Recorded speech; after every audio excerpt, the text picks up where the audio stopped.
আমি কম কথা বলি, তাই ঘরের মধ্যে সব দোষ আমার ওপরই আসছে। মা হয়ে ছেলে মেয়েকে, মা তো ঘরে থাকি, মা হয়ে ছেলে মেয়েকে খেয়াল রাখতে পারি না। বাবা তো ঘরে থাকে না, সবাই ওরকমটাই বলে। কারণ আমি তো কথা বেশি না বলে, ছেলে মেয়ের অসুস্থ হলে কোথায় নিয়ে যাব, কি করব না করব, তারপর ছেলে মেয়ের লেখাপড়ার দায়িত্ব সব কিছু কাউকে না বলে নিজে সহ্য করে চলি।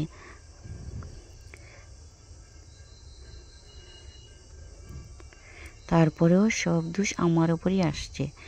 আমি মা হয়ে ছেলে মেয়েকে খেয়াল রাখতে পারি না, সবাই ওটাই বলে।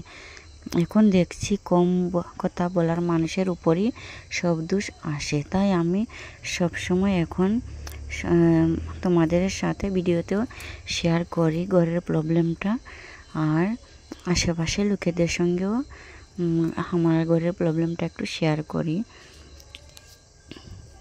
বন্ধুরা, এখন ঘরের কাজ শেষ করে যাচ্ছি একটু টাউনে ছেলের জন্য ওষুধ আনতে।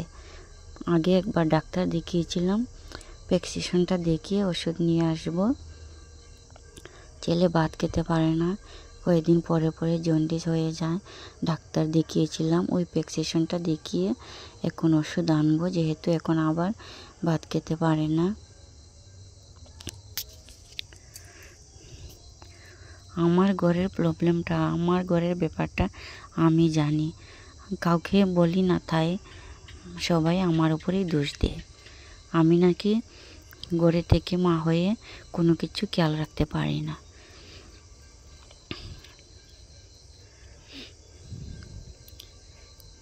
বন্ধুরা, এখন যাচ্ছি রেডি হয়ে টাউনে, ওষুধটা নিয়ে আসবো।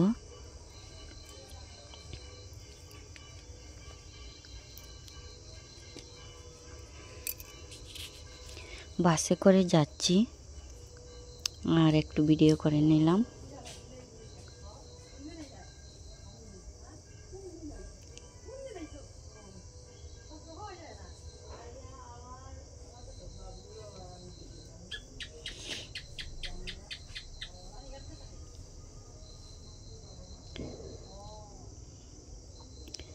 এসে গেছি বন্ধুরা টাউনে, এখন ওষুধটা নিয়ে নেব।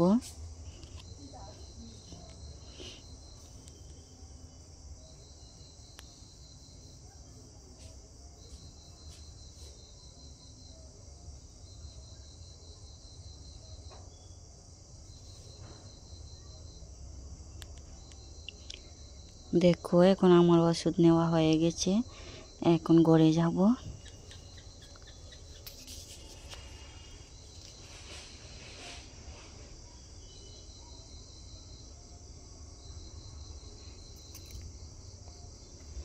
তো বন্ধুরা, এসে গেছি ঘরে এসে কাপড় টাপড় চেঞ্জ করে নিয়েছি। আর আমার ভিডিওটা যদি তোমাদের ভালো লাগে, লাইক সাবস্ক্রাইব করে দিও। যারা নতুন বন্ধু আছো, যারা পুরনো বন্ধু আমার ভিডিওটা দেখছো, তোমাদের সবাইকে অনেক অনেক ধন্যবাদ।